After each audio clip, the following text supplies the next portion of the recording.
the Dirty Sports Podcast. I said, welcome to the Dirty Sports Podcast with Andy Ruther and Joe Prano. Welcome to the Dirty Sports Podcast. Welcome to the Dirty Sports Podcast. I'm your host, Andy Ruther, coming to you live from Cincinnati, Ohio, with my co-host from Port Hueneme, California, Joey No Chill Prano. Hello, Andy. What's up, Bono? What's up, Bono? This next song is about all the dying children in Africa and how you could definitely do something about it if you just took our free music into your phone. He's Eddie Vedder. I was like, yo, that's your Bono. I didn't even call Prato's glasses out last episode, but I was talking to him before the show. I was like, you got to give me Bono vibes. I've had the idea to get some like tinted glasses for a minute now, because I'm sure anybody who knows me knows I'm always like, I have very sensitive eyes for some reason. That's why I'm always in sunglasses. And but then it's like I'm always wearing sunglasses, and I bring my I have my sunglasses on, and I forget my glasses. Next thing you know, I'm driving home in the dark with my sunglasses on, or I bring my regular glasses and the sun comes out. And I'm like, I think I just got to get some tinted glasses. And when I was in Japan, I saw this like Instagram about this great eyewear company called Jins in Japan, where you go and they don't have American healthcare nonsense. Like they don't make a doctor take your prescription. It's just a Japanese guy in the store who's like, hey, come over to this machine. We'll do your prescription. So got my eyes tested and got some new glasses while I was there.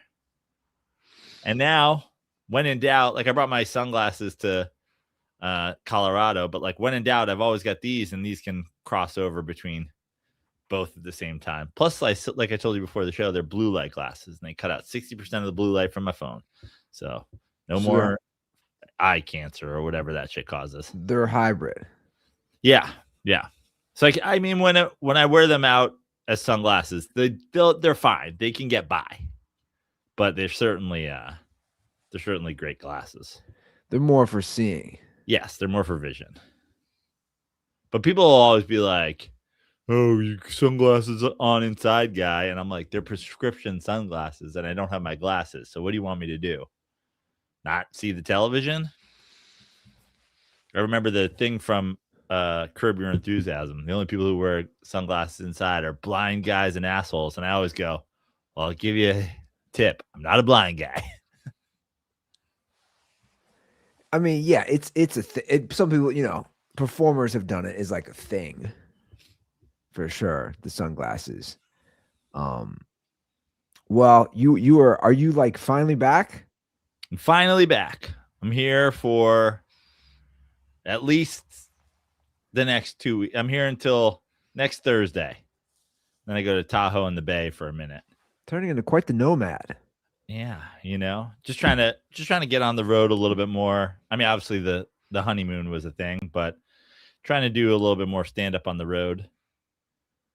Again, I don't know. It's weird.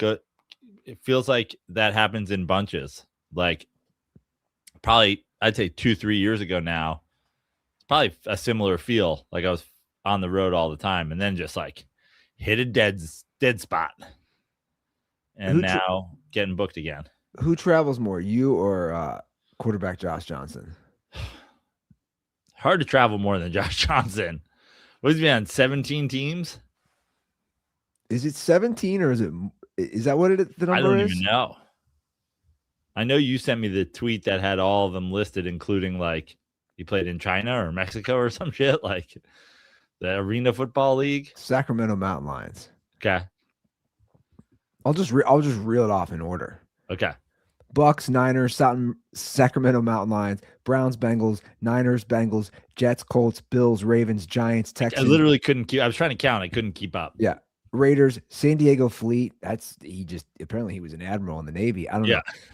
Commanders continued working for the Navy. Lions, LA Wildcats, Niners, Jets, Ravens, Broncos, Niners, Ravens, Commanders, Bengals. He has video of Roger Goodell and Trump Eiffel Towering a 12-year-old on Epstein Island. He's gonna be. I mean, did you watch the Oscars last night? Fuck no. He's gonna be quarterbacking. He's gonna be making $800,000 as a backup quarterback when he's Delroy Lindo from Sinners. It's gonna be like she's gonna be a 79-year-old man. He's like, I'm just here backing up the Commanders again.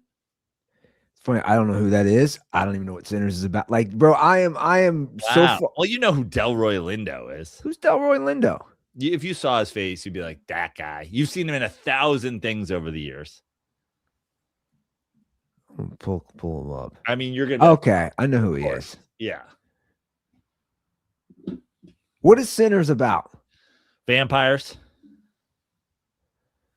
A vampire movie was doing well. Yeah, I mean, some fucking film nerd out there is gonna be like, well, it's actually not about, but it is a vampire movie, which I didn't know going into it.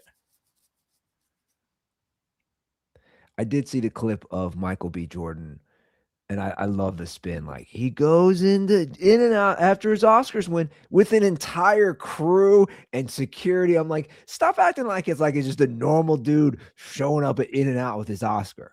Yeah. Well, listen, certainly not a normal dude showing up at In and Out with his Oscar, because normal dudes don't have Oscars, but also Tom Cruise ain't showing up to fucking In and Out. He ain't winning Oscars either. Right. Paul Giamatti, I think, went to In and Out last year. Oh, for real? Yeah. I don't know if he won last year or not or whatever, but like, pretty sure Paul Giamatti showed up at In and Out after the thing. I have heard that you go to these things and you're there the whole day and they give you caviar or whatever, and then you leave starving. A lot of the after parties used to do In and Out. So maybe my boy was hungry, but was also like, good PR move. I'm just saying this. Yeah, the spin to me is funny. Listen, everything that Michael A. Jordan, Michael B. Jordan, Michael Jeffrey Jordan does is calculated.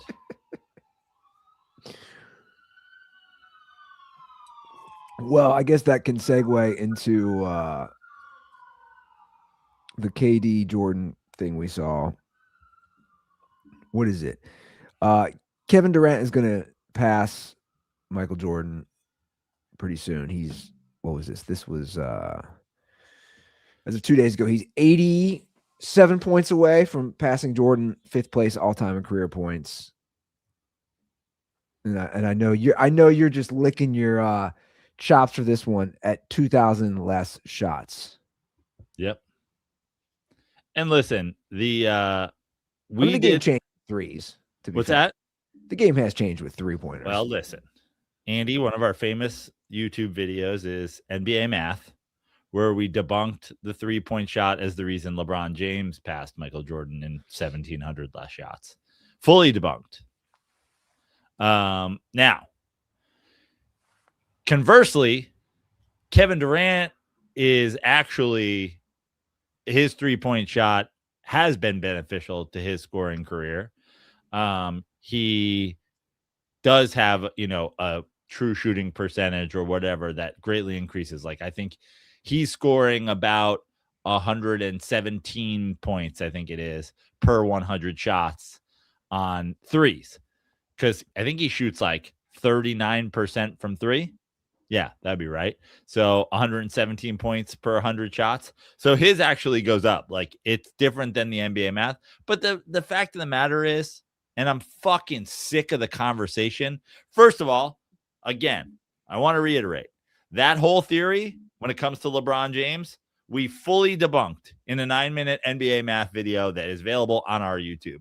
If you argue that the reason LeBron passed Michael Jordan in 1,500 less shots is because of the 3-pointer, fully debunked. Wrong. You're false. It's incorrect. Yes, that did help Kevin Durant, but we have to pick a lane on the Michael Jordan, Kobe Bryant, killer instinct. So there was a shot available to Michael Jordan where he could get 1.5 times the amount of points that he would get for a fall-away jumper from 11 feet, but he just didn't have the work ethic, the drive, and the killer instinct to practice it in the offseason and learn to make it? That's what we're going with? Because the all-time three-point leader until Steph Curry came around was fucking Ray Allen. And who was it before that? Reggie Miller. Reggie Miller played with Michael Jordan. Ray Allen played with Michael Jordan. Until Steph Curry, it wasn't all of a sudden, oh, this fucking guy, that. Steph Curry came around and had to beat two guys who played in Michael Jordan's era as the all-time three-point kings. I'm just so fucking sick of hearing about all the excuses why Michael Jordan couldn't do the things that other people could do. But yet Michael Jordan he's the hardest working man. Oh, LeBron passed him because he came out of high school. So Michael Jordan, the greatest competitor of all time, chose lesser competition? He chose to play college basketball, or he wasn't good enough to go to the NBA out of high school? It's fine. Doesn't mean he didn't become a great player. Doesn't mean he didn't become the greatest player of all time. But he was not LeBron James when he was 18 years old. That's just facts. Or, again, Michael Jordan chose lesser competition. The most killer instinct of all time said, I want less competition. I'm so sick of the fucking lore. And I'm so sick of Well, it's not going to change. My advice to you is to try to ignore it, truthfully. Like, it's just, I don't need to ignore it, because guess what, guys? Kevin Durant is about to pass Michael Jordan in all-time scoring on 2,000 less shots. Clip this. Factually, Kevin Durant is a better scorer than Michael Jordan. Factually. well, I'd be curious to dive into that one a little more. What's to dive into? He's going to have more points. Well, let's start here. He's going to have more points on less shots. We obviously both agree Jordan is the better historical player than Kevin Durant. Okay. You're saying, okay, I'm saying with that, like Jordan for me, is my number 2 guy. Like, come on here. Like, I don't really think there's an argument when you resume these guys. Okay. And here's why. Here's why there's not an argument. Because Kevin Durant coexisted with the greatest player of all time. So therefore, he didn't get all the championships he could have won by being the best player in the league. He didn't get all the MVPs he could have won by being the best player in the league. He didn't get all the All-NBAs he could have been by being the best player in the league, because he wasn't the best player in the league because he played with LeBron James. He also, and we can totally talk about his, his status, so to speak, career-wise, or, legacy. He left his arch rival to go to the 73-win Golden State Warriors. Listen, no doubt about it. So,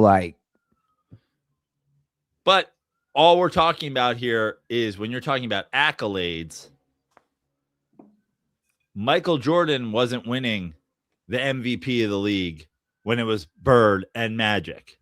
Michael Jordan ascended to the greatest player in the league in a vacuum, when the league needed a great player, when the league became global, when the league became a marketing machine. Michael Jordan's legacy, and we've talked about this numerous times over and over and over again, is built on being a marketing thing for the NBA, including, again, you want to talk about accolades, his defensive player of the year is fraudulent. It's faked. It's fugazi. It's bullshit. It's not real. So we talk about all the accolades, but the thing is, Michael Jordan wasn't getting all the accolades in 1985 and 1986 when Larry Bird and Michael and Magic Johnson were doing it. Just like Kevin Durant wasn't winning the MVP year in and year out when LeBron James was. You're right. Kevin Durant is not the greatest player of all time. He played consecutively with the greatest player of all time. So when you talk about accolades, a lot of accolades that Kevin Durant and the quality of player that he is could have achieved. He didn't get because of timing. Well, I mean, again, if we talk about quote unquote legacy, About legacy, yo. Sure. Thanks, Kellen. It's about It's like, I mean, where are you putting him? I mean, we can just like, obviously these things are fluid and they change, but it's like Above Kobe, he's a top 10 player of all time. That's for sure. yeah, there's no debate there for me. But it's like, okay, so Kevin Durant is sandwiched around where? Around 7 or 8 or something like that. And in my opinion, above Steph. And obviously above Kobe. And probably the Steph, that's an interesting one. Let's start there. Okay. My argument is simple. They joined forces. And when they joined forces, Kevin Durant was the best player on that team. That's it. The end. That's your argument. Okay. In their primes, they played on the same team. Kevin Durant was the best player. And won the MVP in those finals. Both of them. Both of them when they won. Now, I'm going to counter you. I'm not taking a stance on this right now. Sure. I'm going to counter you, though. By the way, in my all-time rankings, and we could do this again, and update these, whatever. Yeah. But wherever that be, 7, 8, 9, 10, 8, 9, somewhere in there, it's KD and Steph because they have very similar legacies that happen at the same time that cross over on a team that wins 2 championships in dominating fashion. I could hear your argument for Steph over KD. My argument for KD over Steph is a simple one. The best player on the 2 teams that won championships when they played together was Kevin Durant. That's my argument. Okay. So now Steph did get a chip without him. Sure. Was the MVP without him. So sure. that's a huge bolster to that resume. All-time 3-point shooter. What's that? Steph got 2 championships without him. True. Yeah. I was referring more to when he won the MVP. Obviously, Iguodala won that first MVP in 2015. Right. All-time 3-point shooter? Kevin Durant has something that Steph Curry also has, which is he took a team to the finals and lost to LeBron James. That's true. He was the best player on that team. Yeah, we forget about that early OKC team. Okay. I mean, look, it's an interesting. Kevin Durant's real interesting because of the burner accounts and all the other stuff. Listen, there's a lot that goes into like what makes Kevin Durant a great player or a great leader or not a great leader or why teams have success with him or why teams don't. But we talk about it all the time. You can't get caught up in team success entirely when you're judging athletes. No, I agree. But my point was we talk about marketing and the spin and the PR and all that. Point is like that isn't overshadow him going to Golden State, right? Which is fair. It's fair. When you're looking at someone's career and legacy and all those things. But obviously he's still playing great.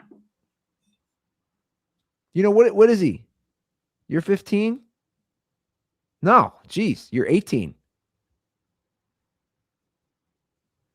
I mean, he started with Seattle. That's what's crazy. Seattle. He started with the Seattle Supersonics.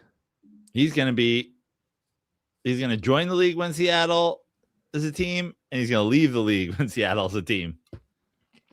That's a rumor. They're going to vote on it. Looks like the league is they're looking at adding possibly Las Vegas and Seattle for the 28-29 seasons. And speaking of the two of the greatest players of all time, including the GOAT, I mean, we know LeBron James is going to be heavily involved in the Vegas team, right? Yeah. Would you be shocked if Kevin Durant is involved in the Seattle team? I don't know. I mean, I wouldn't be shocked, no. Yeah. Looks like they're going to need, so they're going to, the initial vote, on this would be next week to explore adding 2 more teams. They would need 23 of 30 votes. They think both those markets would instantly become top 8 revenue generators for the league. Vegas is real interesting to me because the sports have seemed, or at least the football and hockey have crushed it. Now, football, of course, no brainer. Hockey still, I was looking it up on ChatGPT. They're still just like, obviously, they've had great success there. They've won a Stanley Cup. They've been to the finals. You know, it's like they're selling out apparently it's one of the loudest arenas. Yeah. Still, it's a hot ticket. But then you see all these things about like Vegas's numbers are down big time as far as visitors. Well, listen, Vegas is a city that everybody says, oh, well, they're always going to sell tickets to the visitors who come to town, which I've seen for sure. I mean, I've been to a Giants game in Vegas. Like, I get it being a destination for tourists. I actually think that's just a boost, though. I think that's just something that helps their ticket sales. But the baseline, and I know this for sure from hockey, and it's different because obviously football with the Raiders had a built-in fan base, and then also if you're not really like everybody's a football fan, you know, if you're a sports fan, you're a football fan. So even if you're living in Vegas, you probably have your team, right? The same way we talk about what happens with like the Chargers here, but that hockey team. That's Vegas locals that are selling that. No, I know. I know it is. And obviously they have the population and it continues to grow as a city. I'm not saying it won't work. I'm just saying it's like there's a lot of interesting things going on with like that economy right now. And Seattle has wanted a team forever since they left. And I think they would play where the Kraken play, which I believe is the old Key Arena. Wow. If I'm correct, like they just completely redid it. And Seattle's a great sports town and has great fandom from I don't know what the Kraken's like, but certainly with the Seahawks and the Mariners and the Sonics before they left. So they're deserving of a team. So I guess what would happen is if this all happened, the Timberwolves and the Grizzlies would go to the Eastern Conference, which makes sense geographically. Sure. Michael Jordan, just hearing that there's going to be expansion, is like, oh, great. Should I come back and repass Kevin Durant in points? That was really when I made my bones, is when we expanded the league but didn't allow European players yet, and everybody was dog shit. Also, he's licking his chops at a team in Vegas. Yeah. You can go on all-night gambling benders, and then play some ball. Yeah. And then people who could do their spin again where he came back just to help out a struggling franchise. He wasn't even trying to win or score. Stop judging him by his Wizards years. The greatest competitor of all time was just doing it as a thing because he owned the team and he was trying to help the owners because, you know, Michael Jordan, famous, generous guy. I mean, your disdain for the Jordan situation is unlike any other. It's amazing because like Michael Jordan was such a great player and so fun to watch, but like anything, the disdain comes from the people that are in his cult. I'll be honest, man. I'm still MAGA, Swifties, Jordan stans. You're all in a cult. You all make shit up. Well, I wouldn't. You're all evil.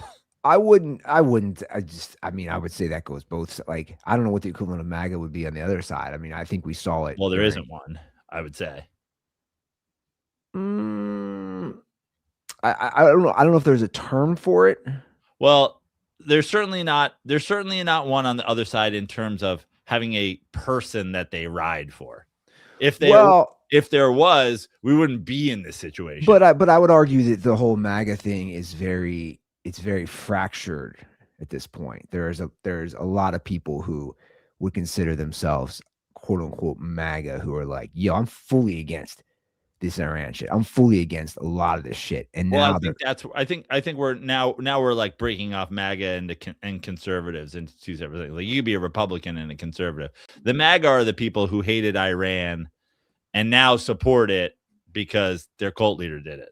Who are complaining about gas prices, but now don't care about gas prices because their cult leader doesn't care. Who complain about grocery prices, but now don't care about grocery prices because their cult leader doesn't care about it. Who said release the Epstein files, but now don't care about the Epstein files because their cult leader is telling them not to.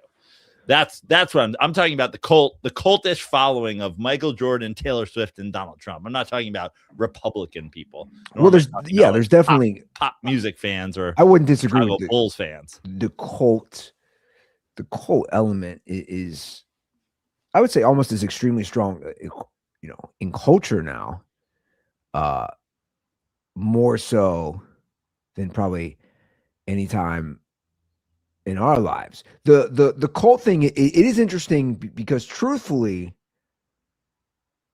I was going through my bookmarks because like I'll bookmark stuff right for this show or whatever, so we can talk about it, and then I'll go through and I'll uncheck them. But I was going through the Bam stuff and the Kobe stuff last night, and I'm still like, this is insane. Like, it's like, I'm not trying to be dramatic. I'm still like, this is insane to me. It's insane that like how that was spun and how there's still remnants of it. Again, because of this like cult-like figure of a basketball player, and just I'm almost speechless. And it's just like people get so fired up a lot of times about a guy they never really saw play. And we obviously do see that with Jordan. I mean, under that tweet about the Kevin Durant, of course I peruse the comments and see what people were saying, and it's pretty bonkers. Yeah. And look, Jordan, obviously, I have a little different perspective. I think just because I, didn't have like a quote unquote team. And it's like, obviously I loved Jordan growing up as a kid. And again, I loved a lot of players, but of course I loved him the most because he was the best and he was on the Bulls. But again, what's crazy to me is that people, they don't want to evolve opinions on things or players as a sport or player progresses and other guys come in. Well, listen, it's just again, bonkers. And I think props to you for eventually being able to like hear the thing. But the reason propaganda works is it brainwashes you into saying, I don't care what information you're giving me that opposes what I think. I will never listen to it. I believe this. That's why propaganda, I mean, we live in certainly a heavy propaganda world, and that's why it exists, to brainwash you into ignoring facts. Yeah, and then I think AI also has played such a hand into what's real, what's fake, and regardless, I'll be honest. For expansion, to go back to that, I kind of think the obviously, because I lived there a couple years, I always think the Vegas stuff is cool. Like, I'll say this: teams. I wish the league wouldn't expand, but would still give those two cities teams. But I understand the league with being as successful as no one's about to. Steve Ballmer just built a brand new arena in LA. Like, despite the fact that we don't need two teams in LA, they ain't moving the Clippers. They ain't moving. Like, there's no team. Well, they should move the Pelicans. Sorry, guys. Right. And the Grizzlies, to be honest. I mean, I don't know what it is. I can't without looking at it. But it's like, well, how big is the fanfare down there in Memphis? That's just you went. It's interesting how they moved. It's like Vancouver didn't work, and then they chose Memphis. Like, looking back on that, if they're going to go Tennessee, they probably should have gone Nashville. Well, Nashville wasn't what it is today. Like, Nashville has certainly popped off in the last, I don't know, 15 decade years and a half as being like a tourist destination. Speaking of Memphis,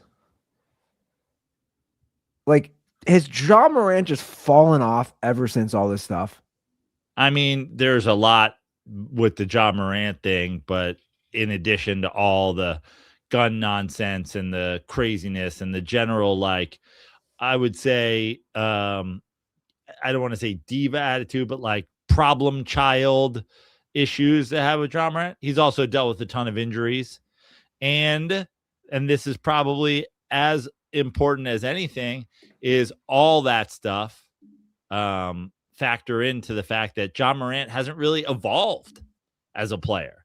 And I think in the NBA, that's where you really see the guys who become great are the guys who come into the league, are great players as young players, and evolve their game. I mean, how many years have we been doing? I literally remember it going back into like the 90s, where you're like hearing like, oh, this guy's going to Hakeem Olajuwon's post camp, and like whatever, is like these guys whose games continue to evolve. Like, listen, I'm a Knicks fan, and I'm a huge Patrick Ewing fan. The guy came in the league and was like a blocker dunker. Turned into having like Mr. Turnaround jump shot guy, Mr. like running hook shot through the paint guy. And Ja Morant is a pretty raw version of himself to this day. And the league is just too good, and these kids are just too skilled. And the young basketball player is so highly evolved now. The things, the Euro stepping and the ball handling stuff that I see when I go and watch, Chris Wild's kid play JV ball, they're playing it at such a higher level that you can't just come in the league and be like, I can jump out of the gym and I have like really raw and good basketball instincts, but I'm also going to like wave a gun around all the time. It's like, bro, you're going to get passed by, and you're going to get passed by quick. So I wouldn't even say he's fallen off. I would just say he's kind of just the same. Plus he's been injured. Plus he's been suspended. I got to play something NBA related. You're going to love this. This is like so for you. And most people are like, what the hell is this? You were in Japan when this came off. I mean, you know how Ronnie Cycli's a DJ? Yes. Oh, yeah. Have you seen this video of him in Ibiza? No, but I can only imagine. Bro, what a life from NBA. Did he ever make an all-star team? No, I don't think so. But he was a quality-ish NBA player for a minute. Yeah, he's quality. 9th over pick, Syracuse. Look at this. Let me pull this up. Do I have this? The fuck is this? Did I not download this? Hold on a second. Oh yeah, here it is. Okay. Bro, I mean, I feel like this is a great why is this not in my hold on a second. I was gonna say this would be a great second life if you had been right in the NBA, and then you're doing this with a bunch of hot chicks in Ibiza. All right, if we can find it. There we go.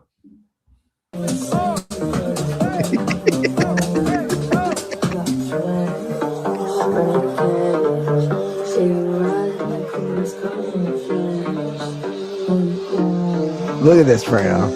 Unbelievable.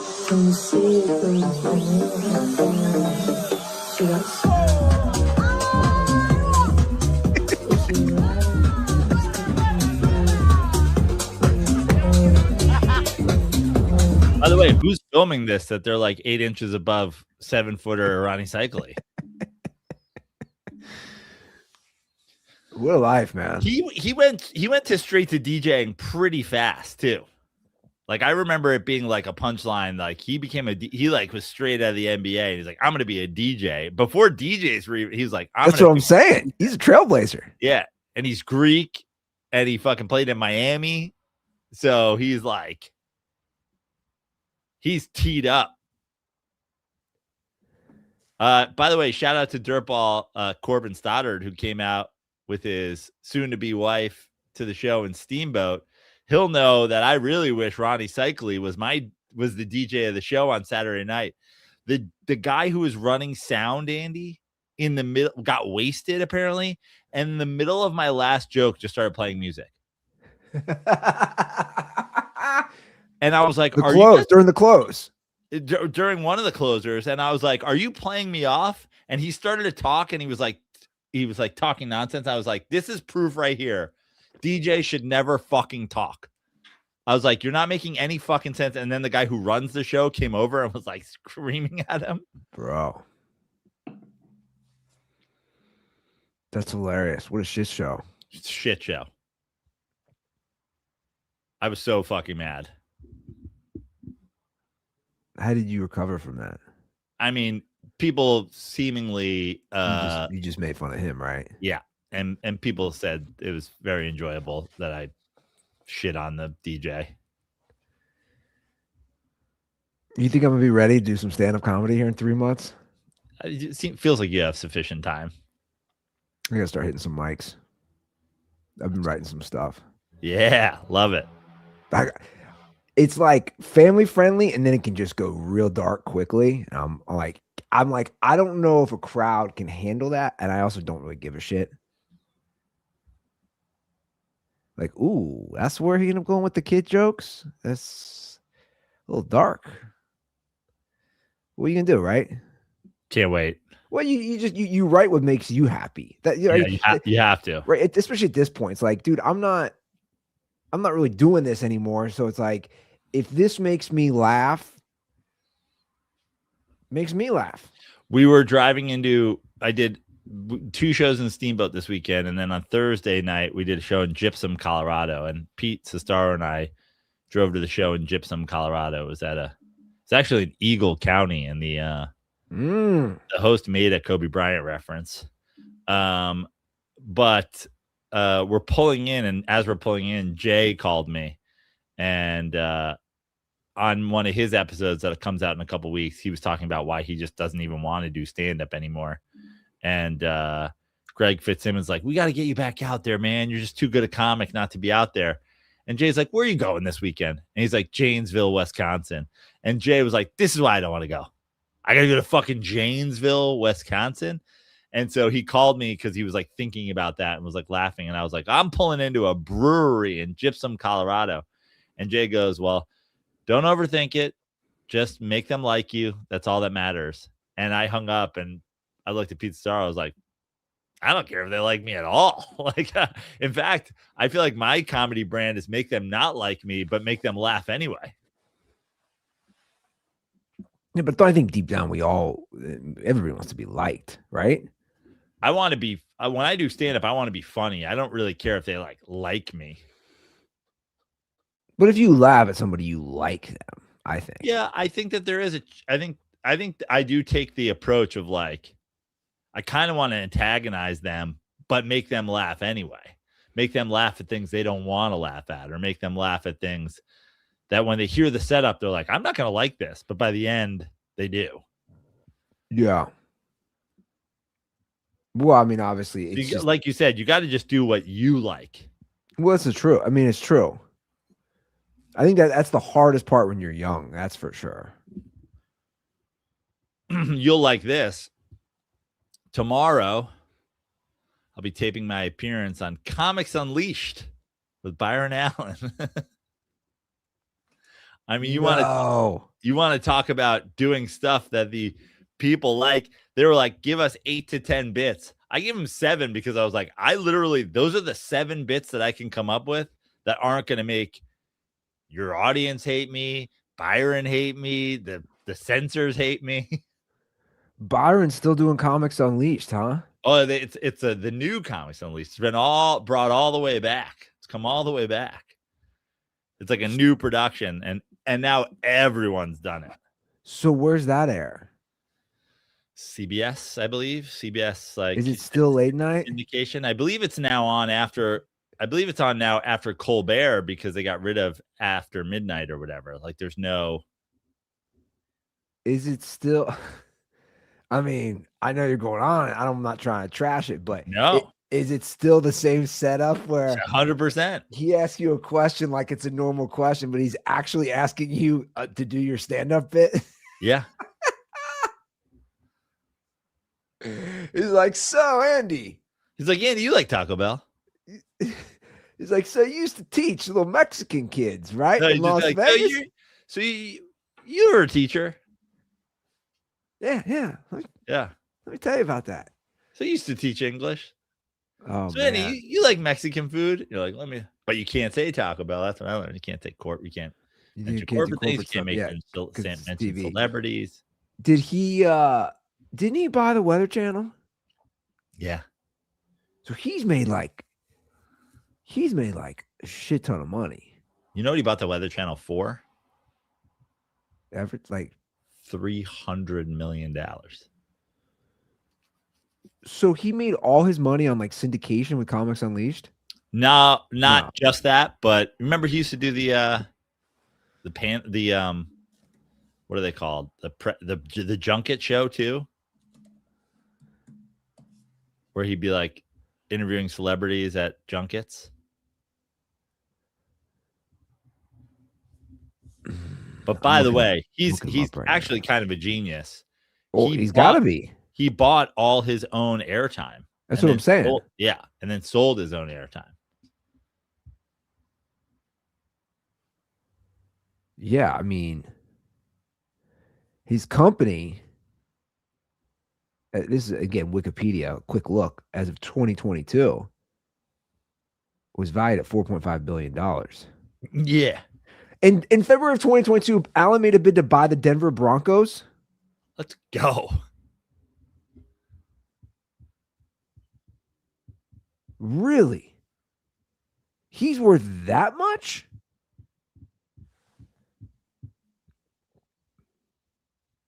He even filed a lawsuit against McDonald's. Yep.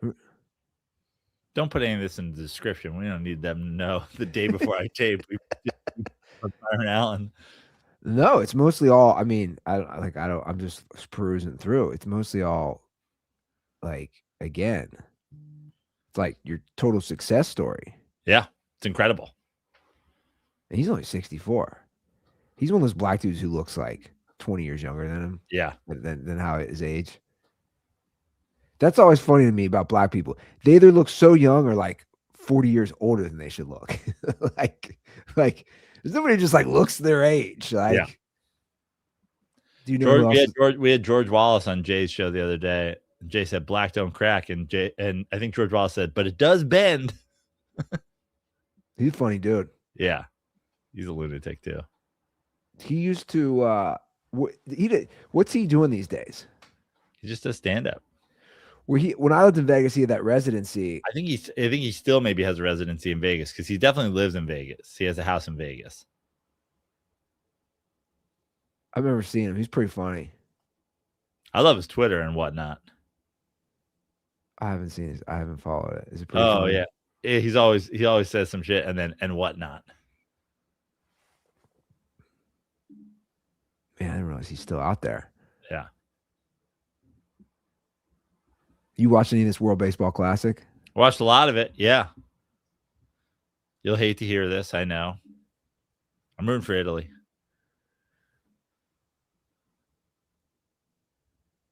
But they're not. Who's the U.S. playing in the final?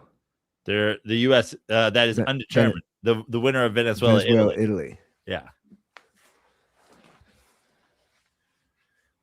We have the clip. What was this? What was the Italy call? Who's this against? This is against whoever they just played that got them into the semis. Puerto Rico? It was Puerto Rico. Say it wasn't the Dominican or Venezuela, but it was another Latin. The Italian call. Yeah. Può esserti un'occhiata in seconda, caricamento, batte Rosario, alza una volata. Cadi dentro.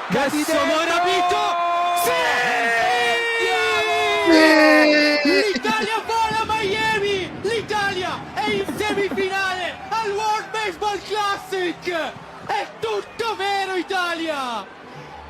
Wow! Prima volta nella storia in semifinale con tanta sofferenza, ma è anche giusto così. Vanno a fare i complimenti a Ned Coletti, ma complimenti a tutti i ragazzi, erano in vantaggio netto 8-2, poi finisce 8-6, ma finisce 8-6, finisce. L'Italia batte anche Porto Rico che non aveva mai battuto in questo torneo. E la storia, sopra la storia che si aggiunge alla storia. Who's on their squad? My favorite part though is see. They're all American-born players of Italian descent.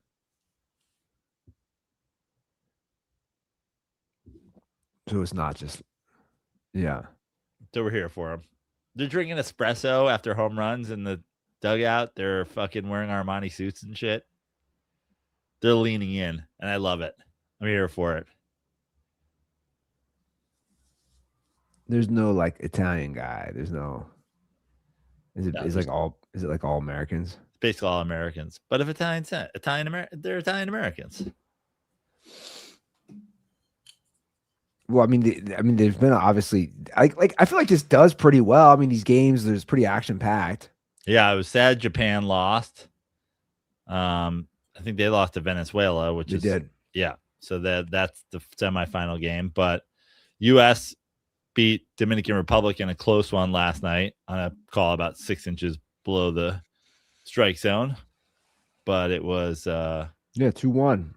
That was obviously that, I think a lot of people could argue that was like the championship game or whatever, because the DR and the US were certainly two of the favored nations. But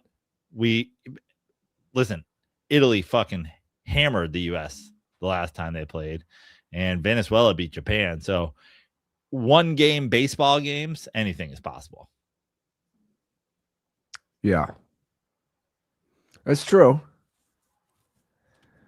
I was looking, and I guess this is probably par for course. They're selling out every game, and there seems to be, obviously, the sport is so popular here in this region with the Latin American countries. But like, good for baseball. They're doing something right. This seems to be a good thing. It's great for baseball. Aaron Judge said, of the World Series he's played in or whatever, like the environment at these games is better. And I think, that's something that baseball really, I feel like, got away from or didn't know how to handle or whatever. They were the first sport that really, even before the NBA went in search of a global audience. Whereas I would say Major League Baseball is the first one who a global audience came to, because, like you said, they had Latin players from dozens of countries, Japanese players, obviously there's not that many European players, but it was such a big sport, and obviously such a big sport, with Americans bringing it to Japan in World War II, spreading it through Central and South America. It was a sport where players were coming from all over, and therefore an audience was coming from all over. The NBA had essentially no foreign-born players, one here, one there, when they, in the 90s, go, we want to be a global game because you can stick up a hoop anywhere. And in fact, the NBA, I don't know if you know this, but had spent money to put up basketball hoops in other countries just so kids would go play basketball, just so they would get interested in basketball. Now, obviously, baseball is a way harder game to do that to. You just need a hoop and a ball. Baseball, you need a guy to pitch for you. You need a fence. You need 10 guys. You need whatever. But the NBA went out and baseball stupidly just had no idea how to market themselves worldwide, despite having players from countries all over the world. This is starting a little over 20 years ago now, maybe. I don't know. Was it 2003 or 2005 or something like that? I was living in Las Vegas when they did it the first time. Yeah. So 26 or 2006. Just now, in the last 20 years figuring out a way to get the world interested in baseball, outside of just kind of being like, oh, tune into our games, I guess.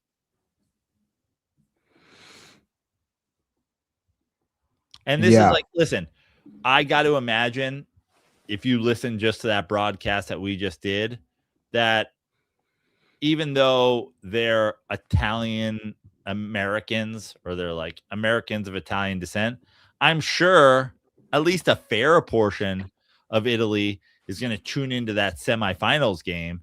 And it's like, that's good for baseball, man. That's a great thing for baseball, because I played baseball in Italy when I was a kid. Not a huge game there. Yeah, I mean, it's obviously certainly really big. What do they do this every year? Every 3 years? 3 years? Every 3 years? Yeah. I mean, it's definitely become way more popular.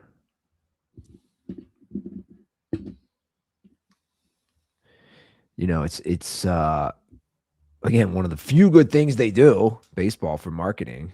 Well, listen, baseball's had a moment recently, and you can point to the international thing specifically of why it's having a moment.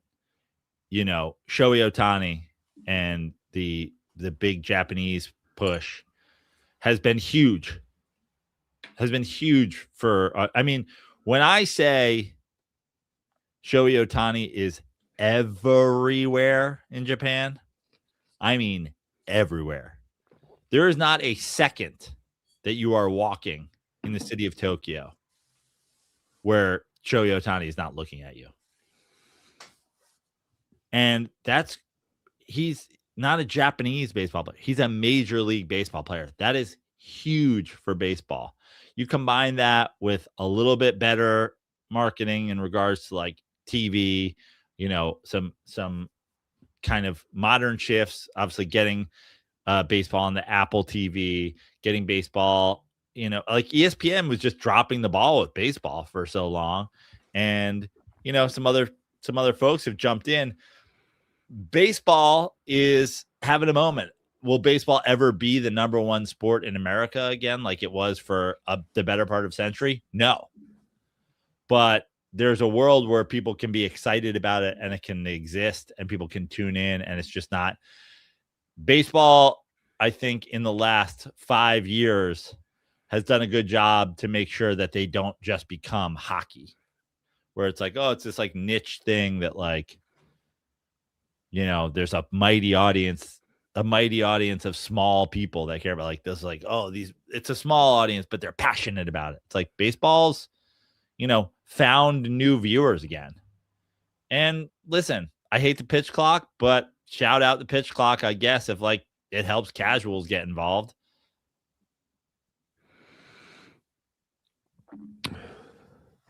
Well, the niche thing is interesting. We've had these conversations like with football and coming from a guy who's like Mr. NFL, I don't like where it's headed, truthfully. I don't know if you saw this. The NFL is now exploring playing a game on Thanksgiving Eve this year. That's a Wednesday. This year. Yeah, they obviously always have the three games on Thanksgiving. Thanksgiving Eve, you're right. I think it's the biggest bar night of the year in the country. Everybody goes out. Nobody has to work the next day. Again, to me, it's like at a certain point, it turns the product bad. You have injury issue come playoffs. I mean, we saw that in the AFC Championship game. You really get into a question of, is a Wednesday game from the week before? Well, they said it would be teams that have buys, but now you're shortening their buys by 4 days. Yeah. Right. So let's not forget they've been doing Friday Netflix games too. So they're like, hey, we want Wednesday, Thursday, Friday. I don't think they've been doing Saturday. and then Sunday, Monday. It really is. It's greed. I don't know how else to put it. You're going to make the product worse. The players Well, the product's already worse. We know that. It sucks. Injuries. Just that on that alone. I know. I don't like it, man. I don't like it at all. I also just think, I don't know, like, I know people will watch, but it's just like the thought of, again, the day before Thanksgiving, which I think is always, there's always good energy around that day because, again, nobody has to work and you're with your family or you're with friends, whatever it is. It's nice to not have to be like, oh, there's a game on. Yeah. Famous party day of the year, although no one drinks or parties anymore, so maybe they're trying to take advantage of that. Yeah, but I don't know if that's also the same person who's watching the NFL. Yeah, I don't know. Is it just some guy who's like going to drink 40 beers in his basement and ignore his wife and kids? Like, is that who they're marketing towards? I think they're just marketing toward NFL fans who seemingly, at this point, just never stop tuning in. Yeah, but even me, again, I'm like, if it's a shit game, I'm not sticking around anymore. And it's a shit game because it's happening on a short week. Yeah. That's true. I don't know. It's just like, I don't like it at all. It's almost like the notion of like, get your money while you can before this changes. Yeah. Because it will, I think, at a certain point. Now, I don't know. I mean, I would be curious to look at the numbers of the youth football because, again, you're looking at the future. Like, how far down or how many less youth, like, of the kids are playing football now versus even just 10, 15 years ago? I don't know. I assume it's lower. Yeah. It's got to be. I mean, even like, I was out with my brothers and some of their wives recently, and my one brother's wife, my brother had, he's got like a 7 or 8 year old, and she's like, I don't want him to play football. And I thought to myself, you would never hear this conversation 15 years ago. Not wanting your kids play football? She didn't want. My brother wasn't really saying anything, but she's like, I don't want. Like, they have one boy, they have 2 girls and 1 boy, and he's like, she was like, I don't want my kid to play football because of the brain stuff. And I was like, I think you would have heard that 15 years ago, but that person would be weird. You'd be like, oh, yeah, parents are dorks. Yeah. Now I think it happens a lot. That's what I'm saying. Yeah. But that's what I'm saying. Like, they're getting theirs while they can. And then there's like the whole thing, like pushing for flag football, get kids interested in football, let them play it before they actually like have to hit. And then if they stick around, it's like, dude, it's not the same. No, it's not. It's not at all. And obviously that's why they're leaning into the women with the flag football and the flag football in the Olympics. All that stuff. It's all, again, in the age of technology, I don't know, it's all interesting just seeing, because everybody has access to just everything and the numbers, and I don't know. Meanwhile, MMA is skyrocketing. Well, that's just brain injuries. True. That's very true. But honestly, I mean, we can, I'd love to see the breakdown of it, but that feels like a sociological thing. It feels like I don't think there's a lot of like well-to-do MMA fighters. I don't think there's a high percentage of MMA fighters that came from like upper middle class families. Probably not. No. I mean, that's like gladiator stuff.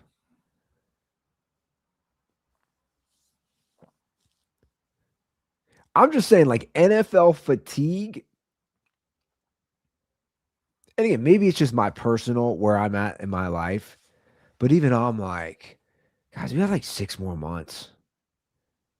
Like I don't tap the brakes on like the free agency. I don't know. Everybody just goes psycho. my thing with NFL fatigue is I agree with you in terms of like the game days because I just won't dive in. I don't dive into the fucking free agency that much. I don't dive into No. like I mean I check in on it, but I'm not like refreshing, Schefter. Like I was a little bit out of the mix because I was in Japan, but even yesterday, I like finally sat down and went just through every team and each of their free agent signings. I was like, all right, let me get my bearings again.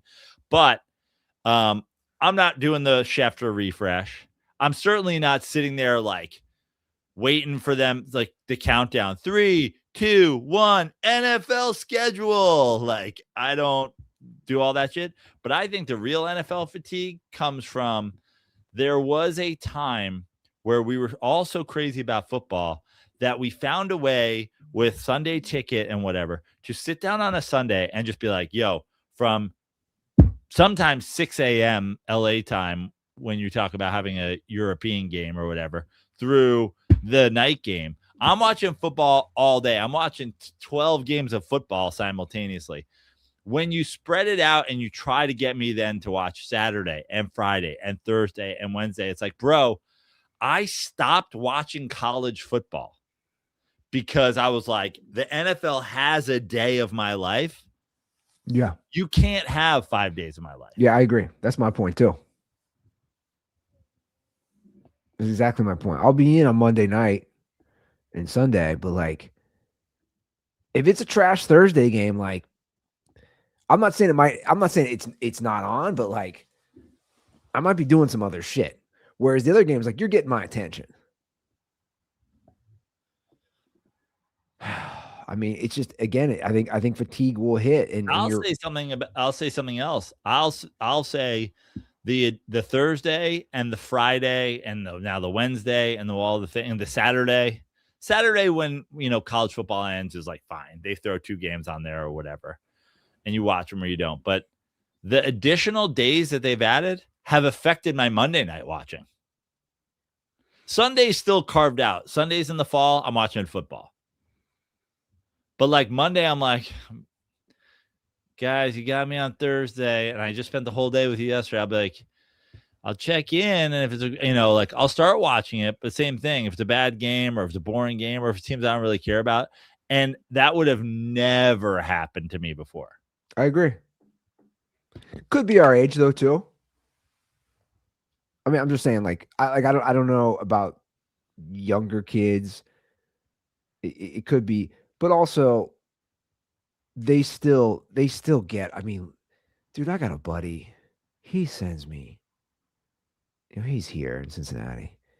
He is sending me nonstop tweets and Insta. It's just like about the Bengal stuff, and I'm just like, of course, I just respond every time, just like just some like angry rant, but it's like that's the you got this guy.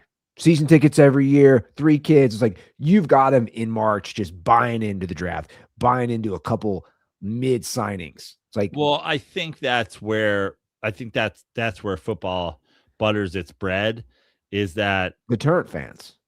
Yeah, but also Cincinnati, Cleveland, half of these towns, 15, Green Bay. There's 15 towns in football. Indianapolis. What the fuck else are you doing? You know what I mean? Yeah. I don't know. Read a fucking book. Well, okay, Andy, you want to talk about fucking? I don't know. There's lots of good. I mean, you're a red zoner. Set. Where are you gonna go? There's lots of good stuff to stream. I don't know. I'm just saying, like I don't know. Well, the lots of good stuff to stream is why the NFL has a Netflix deal and why the NFL has an Amazon deal. You open your Fire TV. The NFL's at the top. Before you pick a streaming service. Yeah, it's like the game's right there. And I don't know if you saw this. I saw this the other day.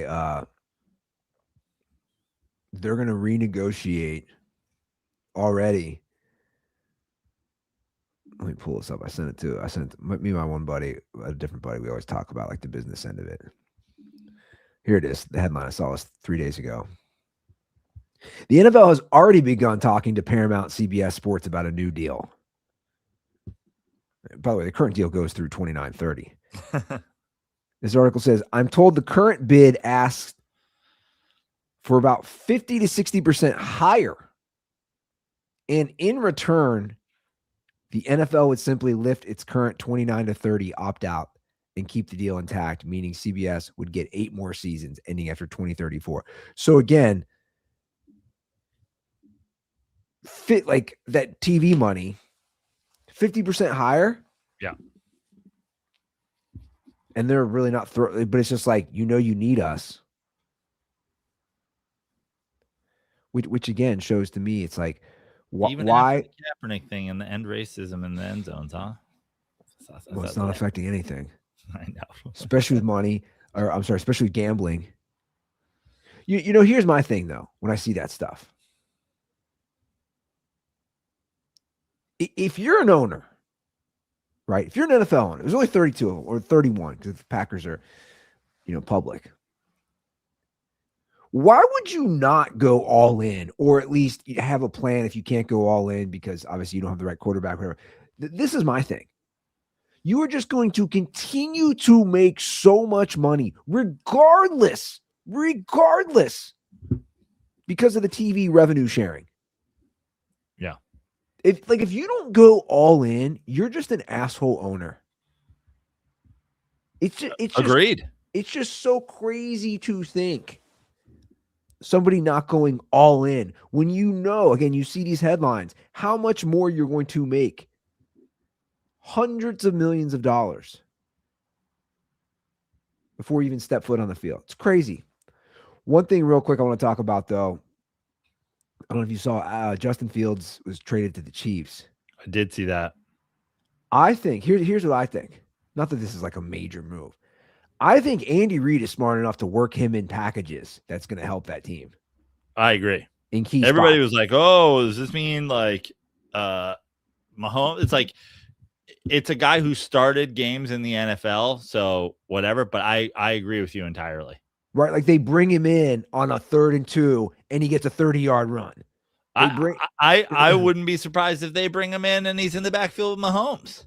Yeah. Just where like Andy Reid's like, dude, you've been kicked around now from 3 teams. We can find a role here. And isn't Bieniemy back as well? Mm-hmm. As their OC? So it's like we kind of got our mojo. We got the crew back. The band got back together. And Kelsey's back. Kelsey's back. He's probably going to want, to end on a high note. I'm telling you guys right now, now is the time to put money on Kansas City making the Super Bowl or winning the Super Bowl. Because their odds are just the lowest they've been pre-Patrick Mahomes. Now's the time to do it. Because I think they're going to come ready and they're going to come with a vengeance. And they're also coming on what? A 3rd place schedule? Yeah. So they don't got to play all the big juggernauts in the AFC. They get to play the teams, teams like the Bengals who come in 3rd place or some of the other squads. Yeah. I agree with you. Like, everybody's just, I don't know. They're all just, the Chiefs. They're down. I don't even know what that means, really, truthfully. Like, they're the fucking Chiefs. Like, they got Patrick Mahomes. 859-832-0478. There's a hotline. Give a shout. We didn't talk any March Madness. I mean, can I be honest about college basketball? I did not watch. I went with Brittany's brothers because it was a Christmas gift from one of their fiancés. So we all went to a Xavier game because his fiancé went to Xavier. Mm-hmm. Like, that's my college basketball. I went to a Xavier Marquette game in January. It was fun, whatever. That's all I've watched. Both teams suck, by the way, this year. I don't know anything. I literally know nothing. I have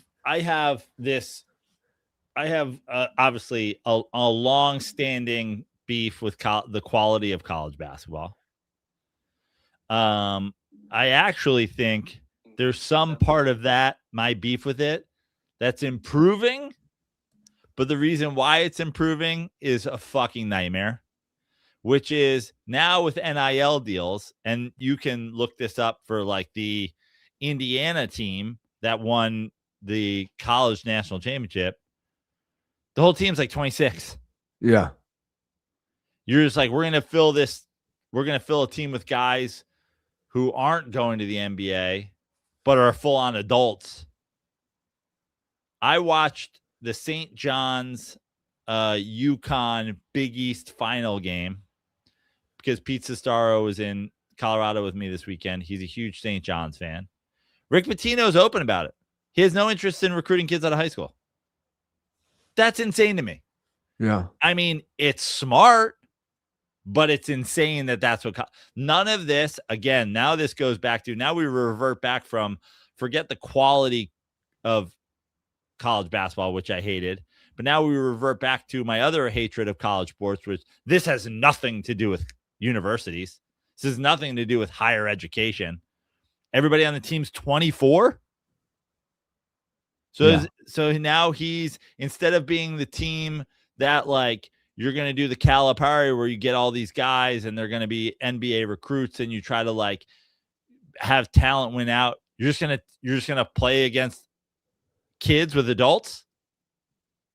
The whole fucking world loses their mind when 3 trans athletes are like, they have a fucking advantage. How about an advantage for a 26-year-old over an 18-year-old? We're not worried about protecting kids in the locker room anymore.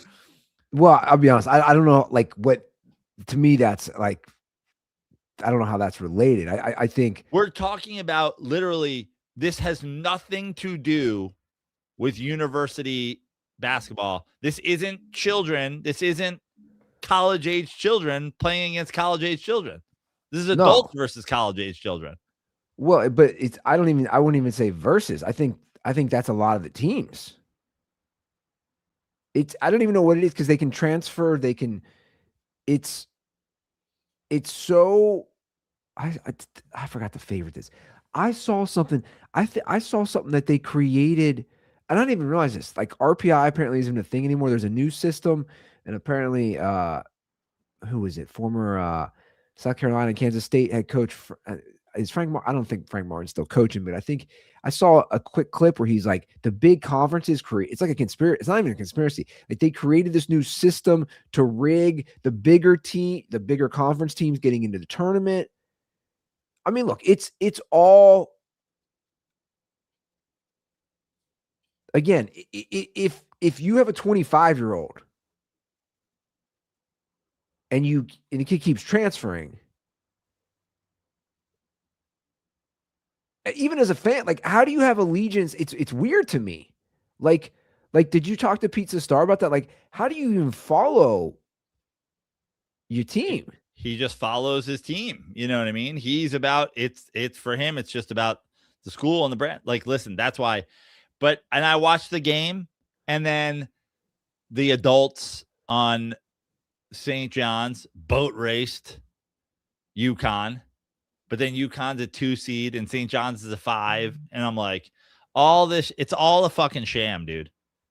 I get that we're a sports show, and I get that people tune in or like, cool, you guys hate everything. And it's like, no, I just hate the shit that's a sham. Well, yeah, and it's, for me, look at the 180 I've done. Dude, I used to be a college basketball guy. I grew up with it, even in LA.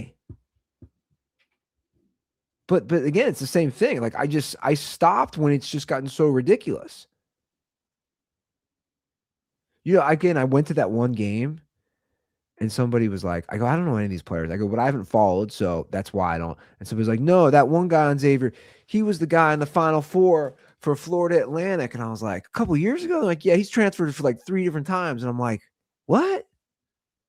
I can't even follow this. It's all like, here's the problem with college sports. It needs a middle ground. Before, all the coaches and the universities and the NCAA had all the power, but now it's basically swung all the way the other way, right?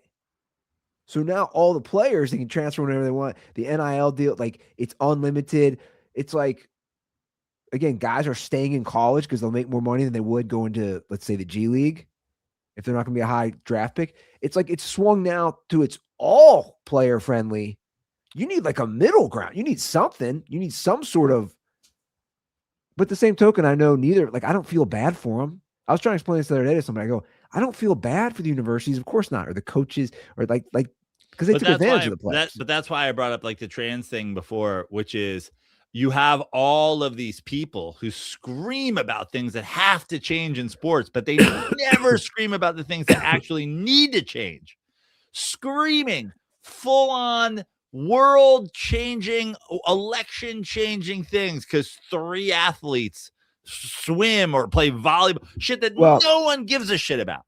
Well, no one gives a shit about it. I would argue that is a societal crossroads of we're letting someone who's biologically born in a different gender compete is ridiculous, right? Sure, but it's barely happening. That's the point. Well, I don't know. I mean, I know it's happening. We're like, oh my God, did you see the San Jose State girl? She got spiked with a volleyball. Let me just make something very clear.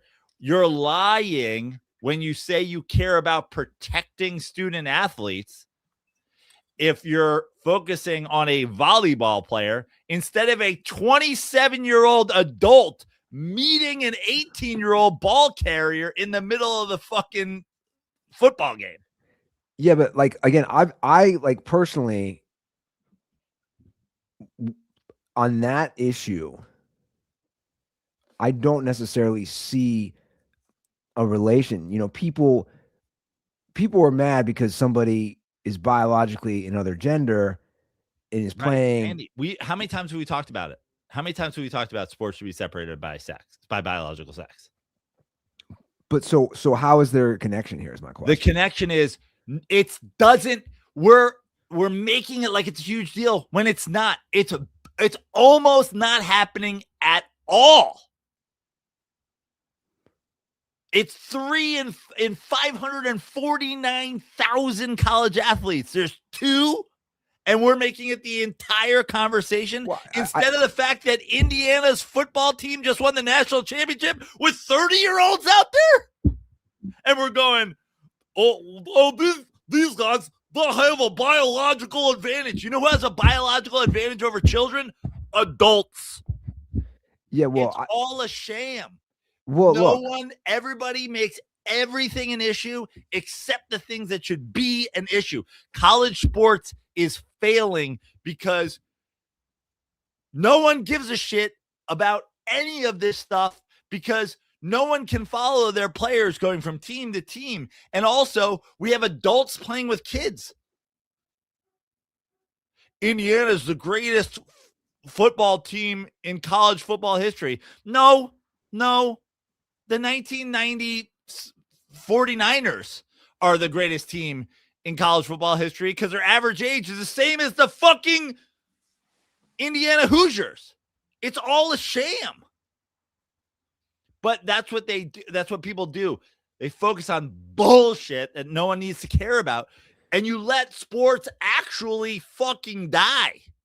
But again, first of all, I don't think college sports, just because you and I are not watching, I think they're not hurting on views. They're not hurting on views?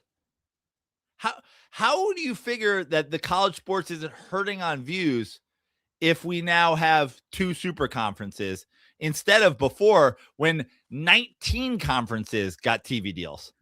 I'm saying if you look at the numbers, people are still, I think it's crazy. People are still watching. They're still watching the thing that has been shrunk down to major conferences. But There was a time when all of these things got views. I just well, The Big East got views, the SEC got views, the ACC got views, the Big 10 got views, the Big 12 got views. They all had TV deals. They all made money. well, trust me, they're not hurting financially either because these TV deals are extremely lucrative still. But I asked you about Pizza Star earlier, and I was like, you're like, he's still following. It doesn't matter. It's a 25-year-old or an 18-year-old. He's still following his alma mater, is my point. Like people, the diehard Bama fans, the diehard Ohio State fans, they're gonna still follow. They don't give a shit that we think it's absurd. They don't. But that's my point. Like I don't think it's dying because the TV deals, just like the NFL, they continue to get more lucrative. It's not dying, but it's becoming everything else. There's no middle class. There's no low class. There's only going to be, and this is why Saban and this is why all those guys bailed, because it's like everybody's just going to go to these things. We're playing two different things. There's two different sports happening simultaneously, where it's like, cool, there's two super conferences and the winner of that's going to get whatever. And then also at the same time, there's a bunch of games no one gives a shit about, no one watches, and the NCAA is so broken that then they're going to force some of those teams in because they're like, well, we have to let Bowling Green in. They won their fucking conference. It's like a conference no one watches or plays in. But again, like how many people were watching when it wasn't the craziness of the post-COVID era that we're currently in the NIL era and the transfer portal, all that shit. How many people were actually watching the MAC and these other conferences? Forget the MAC, but what about, again, the Big East, the ACC, the SEC? Certainly in college football. But I'm telling you, again, like I think people are watching this shit. Like these conference championships, and I know they're mega conferences, and it's only going to continue to morph into bigger conferences, and we'll end up with like 2 or 3. Look, I mean, where's football at now? Football's at 2 or 3. I mean, you basically no one. You have 4 major conferences at this point. You have the ACC, the Big 12, the Big 10, and the SEC. Yeah, in football, there's no Big East in football. No, so I'm saying, so you have 4 major conferences. Yeah. But this is what I'm saying, and obviously I don't agree. I don't think I think these people will just continue to watch this shit. Yeah, but there being 4 conferences is proof that they had to do that because then they sell that as the mega conference TV deal. As opposed to it's better off for college football to have 12 conferences that all have pretty lucrative TV deals as opposed to 4 conferences that have mega deals. It just wasn't viable. I don't know. I wouldn't know the numbers specifically on that, but I know that they joined the mega conferences because they would get a bigger share, right? If you're, let's say, USC or UCLA, you get your Pac-12 conference deal, but you can make even more money joining the fucking Big 10. Right. All the way correct across the country. Right. I also don't have an answer. Like I don't know how to overhaul all these things because there are a lot of factors. Well, there is no fixing it. And that's why I'm out. And that's what I've said on this show before. You're never putting it back in the box. You'll never stop paying players. You'll never be able to, you might be able to limit their transferring and whatever, but the paying players, that box has been open and it's never going to go back. I always said, make it about sports and education. Make it what you're claiming it is, which is a collegiate event. Now say, well, these guys can't afford to eat. Cool. Let them get fucking jobs. Don't have these like handcuff restrictions on them where they also can't earn money outside of the thing. But now to go to, they weren't allowed to work at Taco Bell, but now they can be the spokesperson for a fucking brand for Taco Bell. Yeah.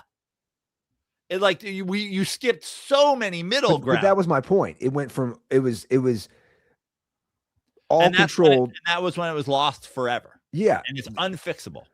They decided to have full control. The schools, the NCAA, they did this. That's my point. Is I don't feel sorry. They did this to themselves. So now it's just complete, like you're saying, completely swung the other way. You couldn't work at Taco Bell. Now Taco Bell can give you a 7-figure deal. Well, that seems Which you crazy. can use to raise your 3 kids because you're 29. Side note, and then we got to wrap it up. The thought of taking that Mendoza guy is absolutely bonkers to me. When everybody kind of universally agrees he's not like a franchise, like he's not like a generational QB, and the Raiders are going to do it because they're the fucking Raiders. Why even waste it? That's all I got to say about it. I mean, I literally don't.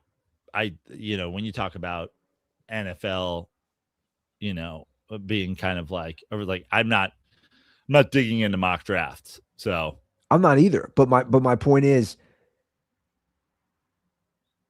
going back to the QB discussion, which is always had on this show, if you don't think you like, hey, I found my guy, you don't gotta take him. I just don't understand why even waste it. Well, now we do have a Tom Brady situation there. Is that the only like hope of them not taking him? Is Tom Brady's like, this guy ain't it? No, apparently Brady likes him. Okay, well then. And listen, I don't watch any fucking college football at all. So I have no eye test judgment of the guy. I do. Well, highly ho, neighbor. Like, well, yeah. I mean, I've said the fucking Charlie Kirk Cousins. Like just that, on that alone, I'm out. But the eye test of his actual game, I haven't seen. And listen, I also wouldn't judge. At this point, I'm an old, broken down, bad need, haven't touched a basketball, haven't played hoops in however long. I wouldn't judge my eye test if I go play one-on-one at the gym with an 11-year-old either, because he was on a team full of adults. Well, AI must be listening, because in the middle of this college discussion, I got another email from what Jay Paterno reveals about today's college football. The AI bot. I mean, we should have Jay Paterno on just to talk about, like, would his dad even want to, like, fuck players today, or are they just, like, too old for him? Just wanted to send one final note in case this got buried. I understand how packed your inbox can get. Jay Paterno is still genuinely excited about the possibility of joining Dirty Sports for an episode. Really? After last episode? Yeah, I don't think he heard it. The average age of the national championship Indiana Hoosiers team was 27. Is that twice as old as the oldest person that your dad ever fucked in the ass? Bro, it was Sandusky. Jesus Christ. Your uncle Jerry? Oh my God. I should have to respond to this AI bot. Yeah. Coming from Anita Jacob Kovacs. This seems like a real person. It's probably a real person that lets AI do her job for her. Bro, she has a Gmail account. Oh yeah, they always do. The PR people? Oh yeah, because they're bro, don't even get me started. And wait until you start getting emails about getting financial compensation to go on thing. And you're like, what the fuck is this scam? Come on our Facebook Live event. We'll give you money. Like, this is a scam. Bro, I just put this person in Google. This is not a real person. There's no LinkedIn. I'm responding. Stop emailing me, AI. Actually, I'm going to respond a picture of Sandusky. You should respond a picture of Allen Iverson. I should be like, stop emailing me, AI. 859-832-0478. Hotline. Come see a show. JoeBrandon.com. Bunch of shows coming up. Opening for Jay Moore's comedy special taping next Thursday. Up in Tahoe next Friday, Saturday at the Barrel Room in Tahoe. Putting together a show, bringing Chris Fairbanks up there. One of my favorite comedians in the world. So funny. If you want to come see him, I'll be at the Throckmorton Theater on Tuesday, March 31st. That's in Marin County, California. Come see me. Come see me in any of those places, or go to joeprano.com and see a show if I come near you. It's good to be back, Andy. Well, I can't wait to have you and Jay Paterno on if we could talk about his new book. These people, I can't get over this. All right, guys, wrapping it up. Have a great week. We'll see you on Friday. And as always, stay dirty.